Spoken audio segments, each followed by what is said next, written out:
Shalom, everybody. Greetings from the city of Madrid, Spain, from Sefarad, the homeland for the Sephardim.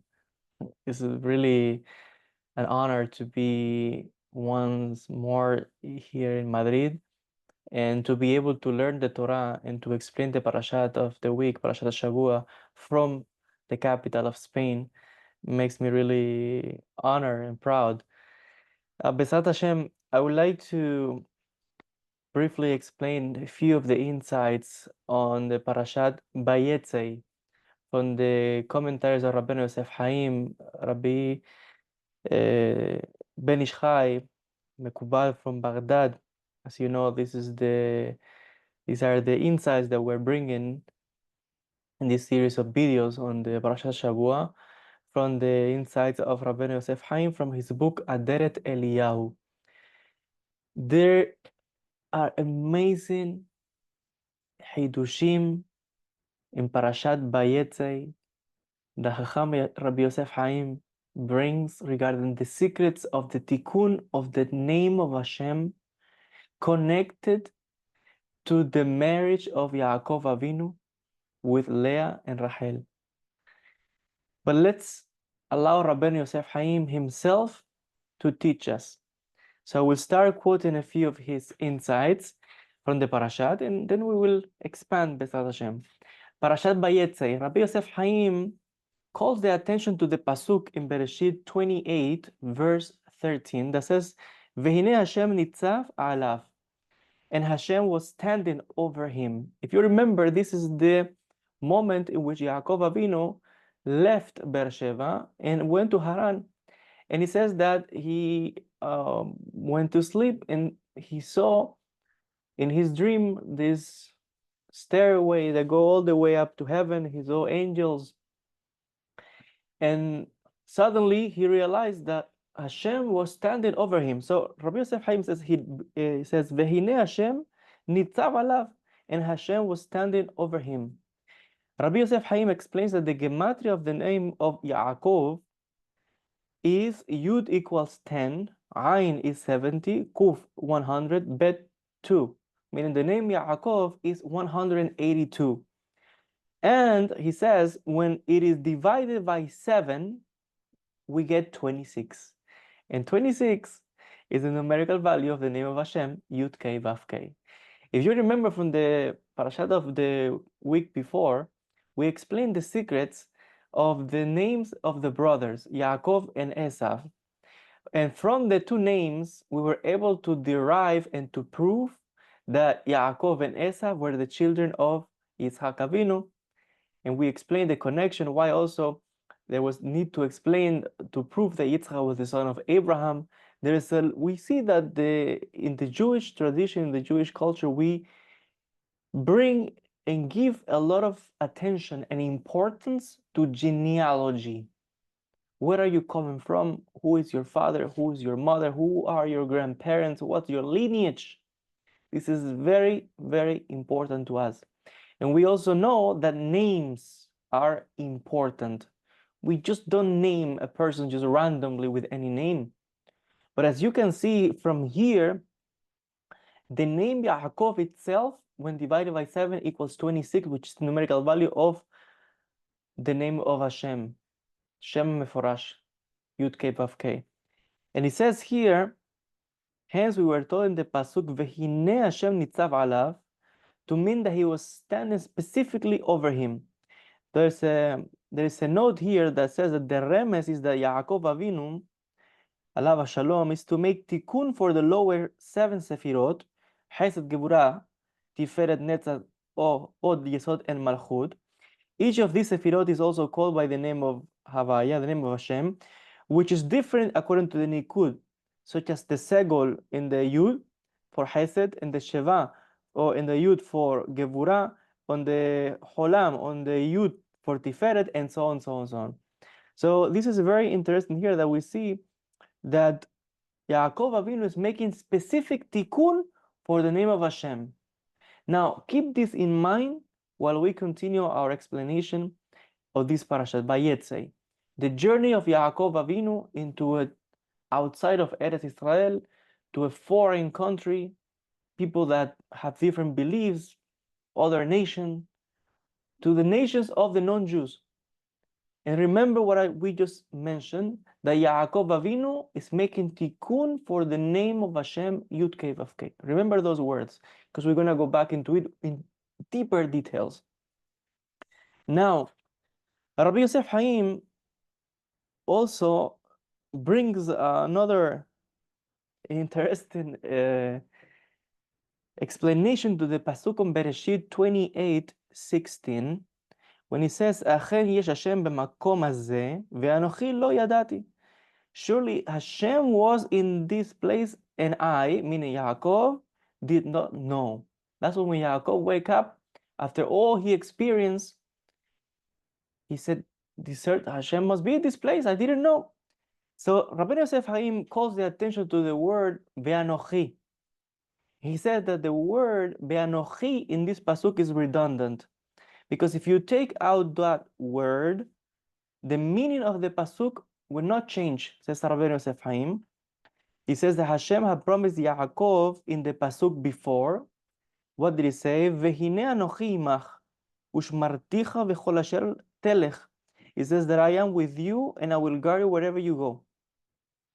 However, this can be understood, says Rabbi Yosef Haim, in two different ways. One way is that Hashem was promising Yaakov that he will always be merkava la-Shekhinah, a vehicle for the Shekhinah. And this is implied in the word, or in the expression, Anochi imach, I am with you. And if I am with you, then that means that Hashem is dwelling on Yaakov. That's why it says also that he was on him. Meaning that the pasuk is implying that one of the meanings is that Yaakov Avinu became a vehicle for the Shekhinah, Merkava la-Shekhinah. Now, the other explanation from this expression, Anochi imach, that I am with you, says Rabbi Yosef Haim, can be understood in the common sense, like when a person, like when a friend, between two friends, like when someone says to another, I'll be with you, or I'll accompany you. It's like between two friends. So this is why he says, as is commonly said by a person to his friend, to mean that he will be there to help. So that means that the Hashem is saying something very important to Yaakov, that he will be with him to help him wherever he goes. But at the same time, it implies that Hashem is with Yaakov, meaning that wherever Yaakov is going, the divine presence is coming with him. That's why it's called Merkava la-Shekhinah. Wherever Yaakov Avinu went, his God was with him. The Shekhinah was with him. The same with Yitzchak Avinu, the same with Abraham Avinu. That's why the Hachamim said that the patriarchs were Merkavot la-Shekhinah, were vehicles for the Shekhinah. And from this we understand as well that wherever a holy person goes, someone who keeps Torah or mitzvot and attached to holiness and to Kedusha, wherever that person goes, the Shekhinah is with him as well.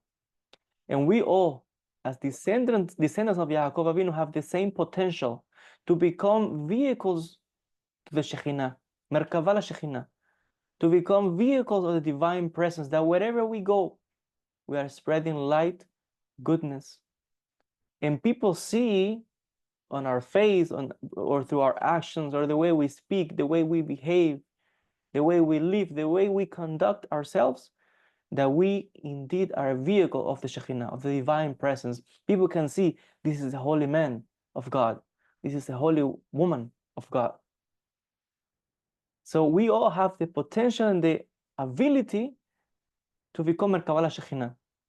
And also, like the promise of Hashem to Yaakov Avinu, I will be with you wherever you go to help you. And so the Chamim explained that wherever the Jewish people have been in exile, Hashem was always there, even through the difficult times. When we tend not to see beyond the problem or the adversity or the difficulties, you should know that Hashem is with you. You should know that the Shekhinah is with you, because wherever we go, the Jewish people, the Shekhinah is with us. in exile, like the Chamim explained. And you can see from here, these are exactly the words that Hashem is conveying to Yaakov Avinu in this pasuk. Now, there is another insight that I would like to share with you that I think this is fascinating, the way Rabbi Yosef Haim explains. I think it's wonderful. He's looking at Bereshit chapter 29, verse 26. And he says, Vayomer Lavan, לא יעשה כן במקומנו לתת הצעירה לפני הבכירה. And Lavan said, this is not the way it is done in our place, to give the younger before the firstborn. Meaning, if you know the story in the Parashat, that Yaakov Avinu, he wanted to marry Rachel, the youngest daughter, and that was the deal with Lavan. I will work 7 years for her. He had no money. Yaakov had no money, so he had to work. He said, I worked 7 years for her. That was the deal. Okay, fine. And Lavan said, I give you my daughter. But you know the story that actually Lavan tricked Yaakov, and during the wedding night, he gave him Leah, and voila, when he woke up in the morning, he looked to his side, and where is Rachel? Leah is next to him. So he went to complain to Lavan, what have you done to me? I said that I want Rachel. Why are you giving me Leah? You tricked me. And then Lavan replied to him, this is the pasuk that we just read, it is not the custom in our place to give the younger before the firstborn. Now, this is the very pashut, simple meaning of the story. Let's look deeper into the sod, the secret of this parashat. And this is what Rabbeinu Yosef Haim is going to disclose for us. Remember what we just said at the beginning? That Yaakov Avinu was on a journey to do tikkun for the name of Hashem. Remember that? That in his name, Yaakov, Yud divided by 7 is 26, which is the gematria of the name, Yud Kei Vav Kei, the Havaya, the holy name of Hashem. Now, Rabbi Yosef Haim says something very interesting regarding this pasuk and with the expression or the answer that Lavan gave to Yaakov. It is not the custom in our place to give the younger before the elder or before the firstborn. So Rabbi Yosef Haim says the following. We saw in the book Bikdei Aharon, we was quoting from the book Asara Ma'amarot, that since Yaakov was a tikkun of Adam Rishon, this is very, very deep Kabbalah coming from the Meforshim of Rabbeinu Arizal, Rabbi Isaac Luria, in which he explained there's a lot of secrets here regarding the patriarchs and Adam Rishon, etc. But let's look what Rabbi Yosef Haim writes, says the following, that since Yaakov was a tikkun of Adam Rishon, who caused a blemish of the name of Hashem regarding immorality, when he separated from Hava for 130 years, remember this, the Chamim explained that Adam separated from Hava 130 years after the sin. Remember the sin is like a problem, it's like a break. There was a problem between Adam and Hava, and the whole incident of the sin. After that, Adam said, I'm going to separate from her. Look, all the problem that was caused and all the punishment, all this, so he separated from her. And the Torah then speaks one more of them having children. That's when, after some time, they have Seth. But the Chaim explained that from that period to the birth of Seth, 130 years passed. Now, says, let's continue. So this book explains that since Yaakov, the tikkun of Adam Rishon, who caused blemish of the name of Hashem regarding immorality, when he separated from Hava for 130 years, Yaakov had to marry two sisters. By marrying Rachel, he made a tikkun for the part of the name Yud Hey of the name of Hashem Havaya. And by marrying Leah, he made a tikkun for the part of Vav Hey, the last two letters of the name. If he had first married Rachel, he would have made the tikkun for the name of Hashem in the proper order, Yud K Vav K. That's the proper order. But since he married Leah first, he made the tikkun backwards. First for Vav Hey, and then for Yud Hey. Hence, we can understand the grudge that Yaakov had toward Lavan for first giving him Leah and making him do the tikkun in the reverse order. That's why he was complaining to Lavan. He said, I wanted to marry Rachel. How is that wake up? And I see, look, it's Leah. He was complaining because he was supposed to do tikkun in the proper way of the name. He actually did it in the wrong order, inverse order. Now, let's look deeper into this. There's a lot that we can say. Listen to the words of Rabbeinu Yoel Haim. He says, let us examine the answer of Lavan, because the secret is in the answer. Lo ya'asechem b'mekomenu. This is not the way that we do in our place.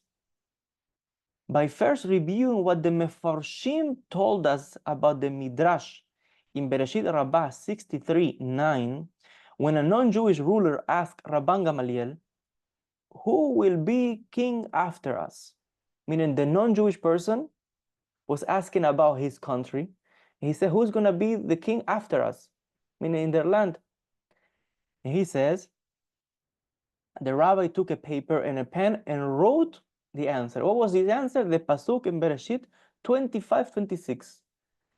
That's the pasuk that says, "V'harei chen yatsa achiv v'yado ochesed v'ekef Esav." After that, his brother came out with his hand grasping the heel of Esav. And the Meforshim question why he wrote it instead of saying it. The reason is that since the other nations start writing from left to right, it's not like we do.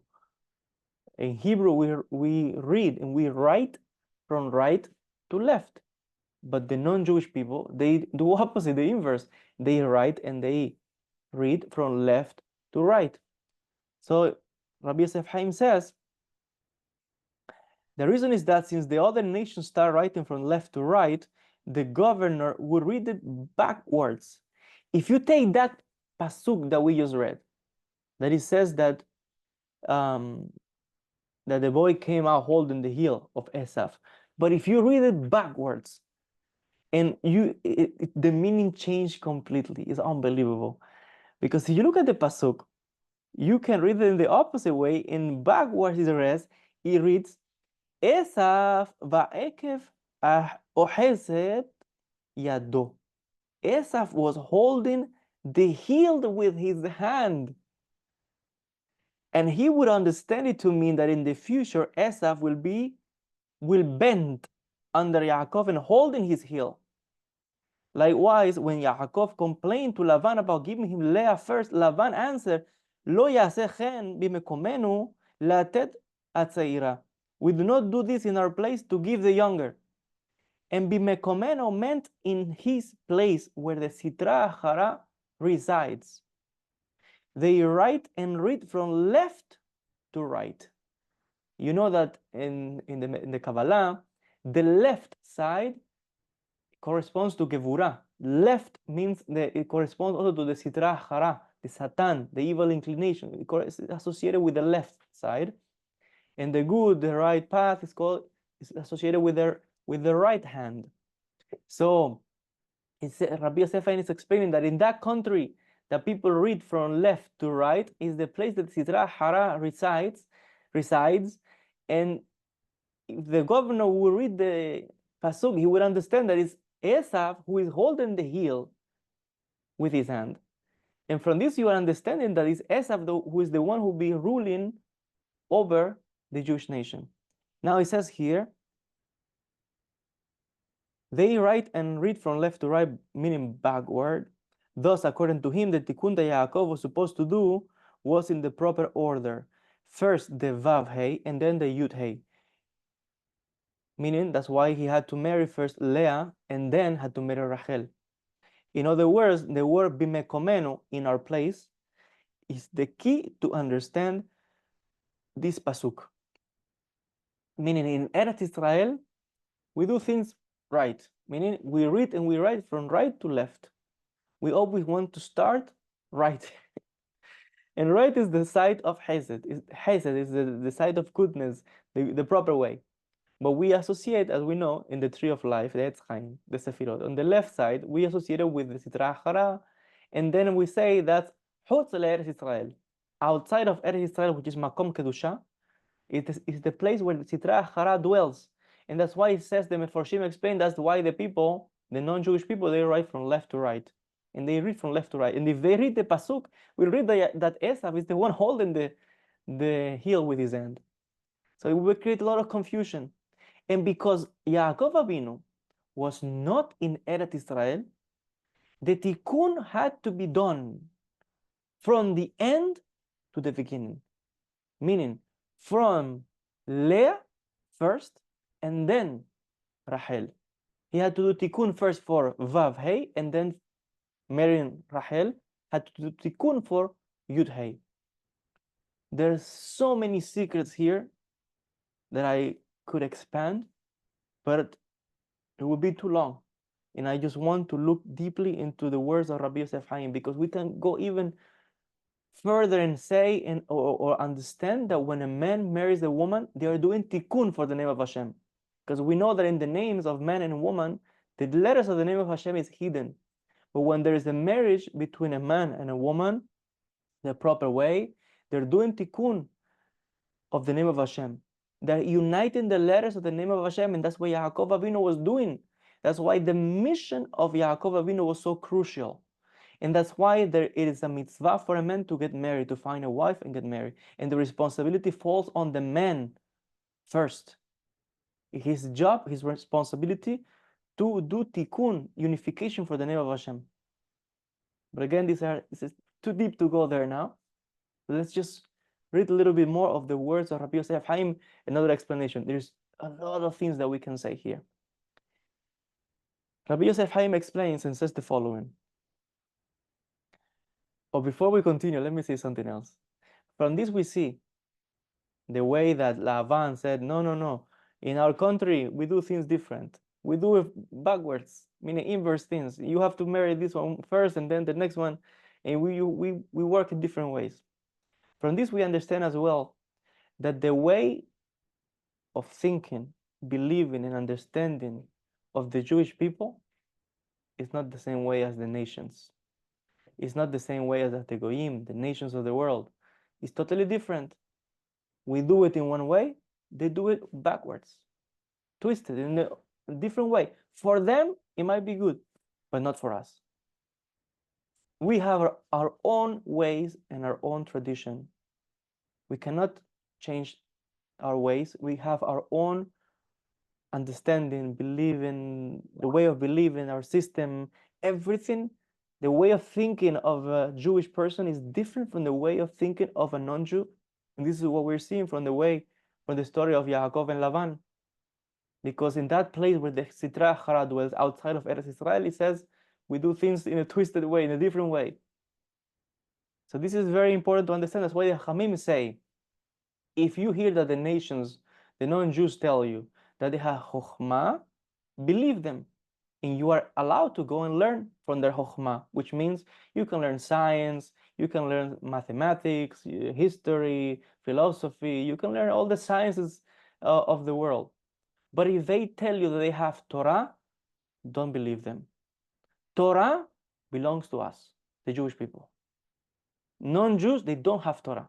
And this is the mistake that many Jews do, that they go to the Christians or to the other people for them to explain to a Jew the Torah, which is illogical. We have been given the Torah only to us, to the Jewish people, and we've been studying and living by it for over 3,300 years. And you're going to someone else to explain your Torah? Doesn't even make sense. That's why the Hachamim say, if they say that Chokhmah, okay, science, these things, fine, you can learn that. But Torah, no, that belongs to us. that belongs to the Jewish people. That's the heritage of the Jewish people. And this is the story of Yaakov. In Eretz Israel, Makom Kedusha, things are done in a specific way. The Jewish people have a specific way. They have a way of believing that is not the same belief of other nations. And this is good for us. For them, they have other beliefs. Okay, that's good for them. It's not for us. And this is what we see from this parashat.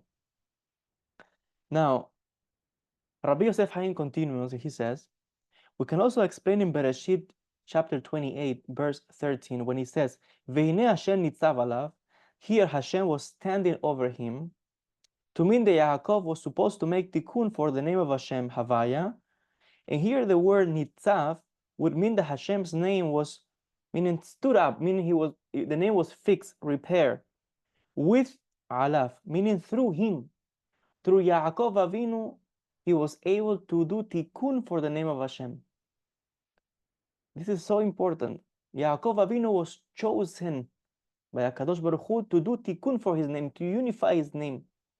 And he had to do this, not only had to be done in Eretz Israel, but also outside. That's why in the Kabbalah we have two ways of doing tikkun. That's a personal tikkun, which can be compared to the tikkun that we do in Eretz Israel. And there is something called tikkun olam. That's why Yaakov had to go outside of Eretz Israel to do tikkun, to unify the name of Hashem, also other parts of the world. And from here, we see that he was able to do it. He was able to do tikkun, and so is the responsibility of every single descendant of Yaakov Avinu. Every Jew have the responsibility to do tikkun for himself and his community, his country, but also he has the responsibility to go out and change the world. He has the responsibility to do tikkun olam. He has the responsibility to be a light unto the nations, that wherever he go, people see him and say, wow, this is a chosen person. These are the chosen people. Like Yaakov was chosen to go on a special mission outside of Eretz Israel to do tikkun for the name of Hashem. So every one of us has the same ability, the same capacity as descendants of Yaakov Avinu. Not only physically, but also spiritually as well. And we have the ability, like we explained before, to become Merkava, the Shekhinah, a vehicle of the Shekhinah. And to do tikkun, that's the koach of the Jewish nation, to change the world wherever we go. And history has proven that wherever the Jewish people live and went, every country in the world, either in Germany, either in Spain, either in Portugal, either in Poland, wherever the Jewish people have been, they were able to transform and change those societies for good. And you see the economic boom, and you see the growth spiritually, intellectually, scientifically, great mind thinkers. And the tikkun was so great that even after expulsions and after the Jewish people left these countries, you still saw that there is a remnant of Kedusha in the place after we left, that even those countries continue to benefit for a certain time. For example, here in Spain, where I am right now, I am in Madrid, Spain. We know clearly of all the history of the Sephardim, the golden age, great rabbis, great Chamim, Mekubalim, the Zohar was revealed here in Spain, in Castile. First place in the world that the Zohar Kadosh was revealed was here in Spain, nowhere else in the world. Here, the Chamim, Mekubalim, great sages, Maimonides, the poetry, everything was done here. Revival of the Hebrew, everything was done here. Scientific knowledge, development, yeshivot, Chamim, everything here.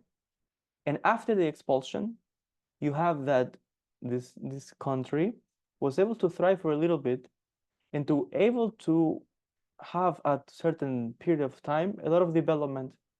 But if you look carefully, those people who were able to continue to raise the status of the country, they themselves were sparks of Jews. Because when you look at the scientists, when you look at the academics in the scientific community in those days, they were the descendants of Jews that eventually were forced to become Christians. and they were the one who enhanced the capacity of the country. When you look at the greatest mystics in Spain, or in the Christian world, look at them. They were descendants of Jews. Teresa de Avila, Saint Teresa of Avila here in Spain, Saint John of the Cross, and Juan de la Cruz, also from Spain, and like so many other names, and all of them came from Jewish families, meaning there is something holy in the Jewish people that wherever they go, they uplift the country, and even after they're gone, there is some type of remnant or residue, some energy is left. The country continues for a little bit, but eventually it decreases. And there is a secret here in the Parashat as well. That's when Lavan, this is more here, Rabbi Yosef Haim explains that Lavan, there's a moment in which he tells Yaakov, you are decreasing something here. There are deeper secrets, but I don't want to go too deep into this because it will take a lot of time. Let's continue. Let's go back to the Parashat. Rabbi Yosef Haim says, furthermore, we can understand that Yaakov Avinu alav shalom in Bereshit 29:21, when he said to Lavan, he says, Hava et ishti ve'avoa elea, give me my wife and I will come to her. And the word elea could be read as El Yud Hei. And the kavanah was to be given Rachel, who was destined to be his wife. And this way he could make a tikkun for the part of Yud Hei, meaning the name of Hashem. We see one more time that Yaakov Avinu is thinking constantly to tikkun for the name of Hashem. He's getting married, but he's not thinking about physical things, which are important, yes, but he's thinking about kedusha, holiness. Another explanation for lo ya'asechem b'mekomenu, this is not the way that we do in our place, as the answer that Lavan said to Yaakov, is that it is known that every letter of the name of Hashem is a remez to an exalted light, and every light drapes the light which is greater than it. Thus the first letter of the Hey drapes the letter of Yud, and the Vav drapes the letter of Hey, and the last letter of Hey drapes the letter of Vav, and the name of Hashem. For those who are below, meaning spiritually, and are seeing it in the opposite way, the last of the Hey will appear before the Vav, and the Vav before the first of the Hey, and so on. Thus, when Yaakov complained about making the tikkun of the name of Hashem backward, Lavan answered, Lo ya'aseh chem b'mekomenu, to mean that when looking from above, the part of the name Yud Hey is before the name Vav Hey, the letters Vav Hey, that's the proper way. But when looking from below, it is the opposite. In other words, he told him he did the right thing by giving him Leah first. That's why, like, if we go back again to what we just explained, the Jewish people have a way to see things, but the non-Jewish people see things backwards, on the other side. That's what Lavan was seeing. And there is a way to do tikkun in Eretz Israel, and there is a way to do tikkun outside, in the nations. The tikkun of the seed of Yaakov Avinu, the tikkun of the Jewish people is not the same tikkun that the non-Jews have to do.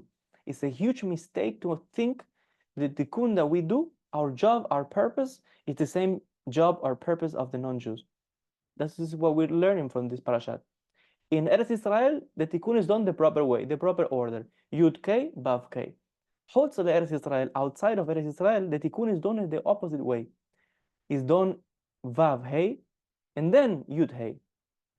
Meaning the non-Jews have also a purpose, they have a mission, but it's not it's not the same, it's different. They do things in a different way.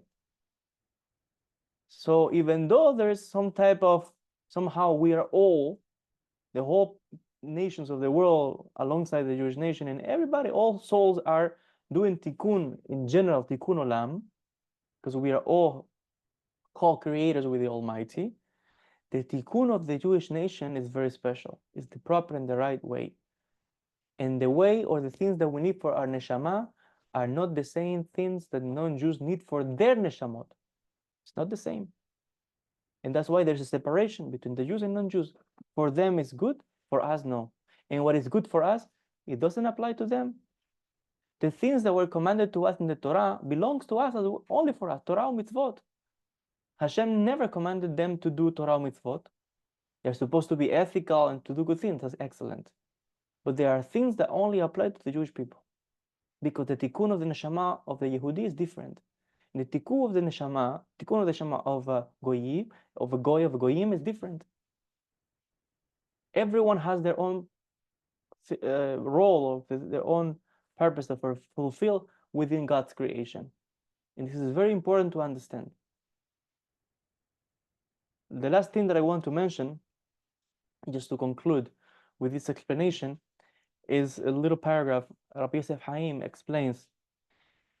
In addition, we can also understand Bereshit 29:25 says, "Vayehi baboker behinehi Leah." And look, it was in the morning, and behold, it was Leah. And the word he is written with a vav. I mean, he for she is written with a vav, but it's not read like a vav. It's read like if it had a yud, as a remes that by marrying Leah, Yaakov Avinu, alav shalom, had made the tikkun of the part of the name vav hey, because the letters vav hey has a vav. The letter aleph of the word he is a remes to hadut, unity, which is the tikkun, meaning of uniting the two parts of the name of Hashem, and the rest of the word, in this case, hey vav, is a remes to the letters vav hey of the name of Hashem. Meaning, again, just to have the idea clear one more time, what Rabbi Yoel Haim is telling us, that by Yaakov Avinu marrying the two sisters, Leah and Rachel, he was making tikkun. He was repairing, he was uniting the name of Hashem Yud Kei Vav Kei. The thing was that because he was outside of Eretz Israel, Yaakov thought in the right way, which means I have to marry the younger first. That way I'm making tikkun for Yud Kei. But Lavan said, no, this is not the way we do here. This is the place of the Sitra Achara. Lo makom kedusha. The way we do it here is the inverse. Here you have to do tikkun for Vav Hey, and then you can do Yud Hey, meaning you have to marry Leah first, and then you can marry Rachel. At the end, tikkun was done, Baruch Hashem, and so we have, as I explained, the responsibility to do tikkun, a personal tikkun in tikkun olam. And I think, in general, the Jewish nation have been able to do that, and to be able to enlighten and to bring a lot of change for goodness in the world, and a lot of spiritual growth within our nation as well. May the Almighty bless you all. Sending you my blessings and my greetings from the city of Madrid, Spain. May the Almighty bless you. Shalom Mevorach.